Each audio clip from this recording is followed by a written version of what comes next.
Well, hi everybody. Good morning to meteorologist Travis Klineski here on this Monday morning. A little patchy light fog here and there, but a lot of the clouds otherwise have cleared out of the area this morning. Most of the showers and thunderstorms have moved to our east as well.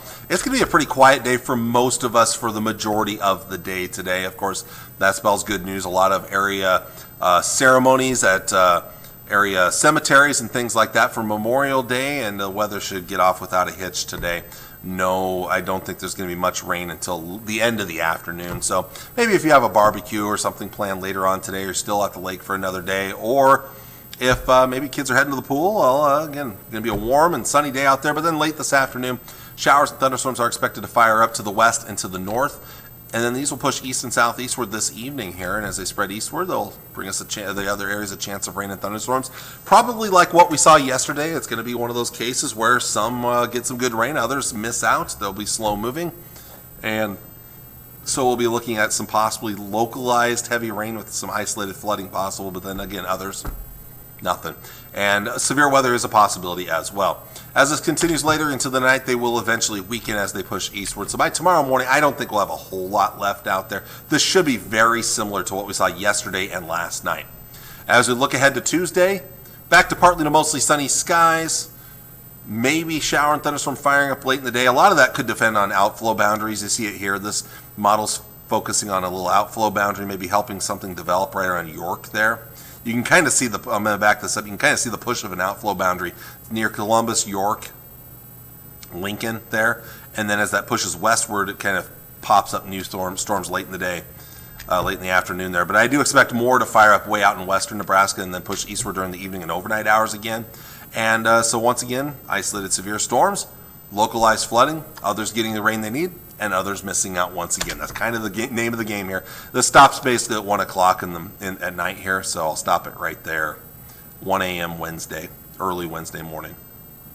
That's as far out as this model goes right now here. And we're going to kind of play this similar game into Wednesday as well. So let's look at the forecast when it comes to severe weather. Storm Prediction Center has a marginal risk of severe storms for northern and western areas for later today and into tonight.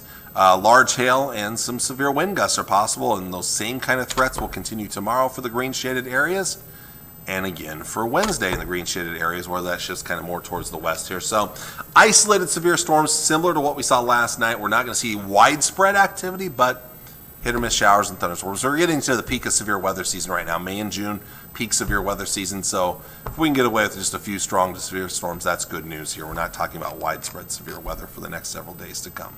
All right, on to your temperatures for today. We've got a warmer stretch of weather ahead for the next 3 days. Highs well into the 80s all across the area, commonly mid and upper 80s out there. And we'll see that again for tomorrow as well. 50s and 60s tonight. Tomorrow's temperatures again well into the 80s. I would not rule out 90 somewhere.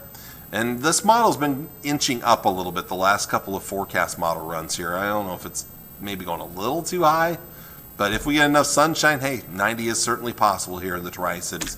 Tomorrow night, for now, I'm going to go upper 80s, by the way, for the Tri-Cities. I'm not ready to go that high yet. For tomorrow night, mid to upper 50s, low to mid 60s. And then jumping ahead to your Wednesday, once again, well into the 80s, maybe some low 90s out east. So again, we've got that warmth ahead of us here. 7-day forecast. Again, we've got about a 30 to 40% chance of rain and thunderstorms. Your best chances are going to come late afternoon into the nighttime hours. Most of the daytime hours will be dry, but can't be ruled out. Then things change Thursday as we start to get better chances of some daytime thunderstorms and nighttime as well. But with the 50 to 60% chances, a few more clouds around, temperatures coming down a little bit for the end of the week into the first weekend of June. So not quite as warm, and hopefully some good rain on the way. It's kind of a messy forecast, though, as I'll show you in just a bit. And some of it's day to day, too. It's all because of outflow boundaries in the area. When you get storms, they create outflow boundaries. Those help produce new storms the next day sometimes, and that's the case in the coming days ahead. We've got warm weather ahead of us here. Again, that little bit of a cool down by the time we get towards Saturday, but most days are going to be above average all the way through the first week of June. No big changes with our weather pattern. Let's take a look at the European model. Again, day to day, we just have these off and on chances of rain and thunderstorms, most of it during the afternoon and nighttime. It clears out and then more develops. But then as we get towards Thursday, then we start talking about even daytime chances, but still commonly late afternoon and nighttime chances. Friday, it's just a little, you just notice here, we'll go back to Thursday here. You notice a lot more green starts to show up Thursday, Friday, Saturday, and Sunday. indicating a slightly more widespread chance of thunderstorms. This model is a little less aggressive on Sunday. We'll see. Beyond that, maybe not quite as much of a chance. We'll see. That's a long ways out, though. That's a week out. So, and then here's the GFS forecast again. Slight chances these next couple of days, especially late afternoon into the nighttime hours. Then a little more widespread as we get towards Thursday right here. Same thing for Friday. Same thing for Saturday. Same thing for Sunday, although Sunday's a little iffy, a little less confident in Sunday compared to those other days there. And then next week we'll keep it going. There's maybe a shot at some cooler air. We'll see. I don't know. It's a long ways out, so I'm not going to get too focused on that long range forecast quite yet. So there you go. There's your forecast for today. I want to thank you all for watching. I hope it's a good Memorial Day for you, and I will see you all again on Tuesday. I'm trying to stall right here so our 7-day forecast comes up one more time. So there you go. There's one more look at that 7-day forecast. But again, have a good day, and I will see you all again on Tuesday. Take care, and God bless. Bye.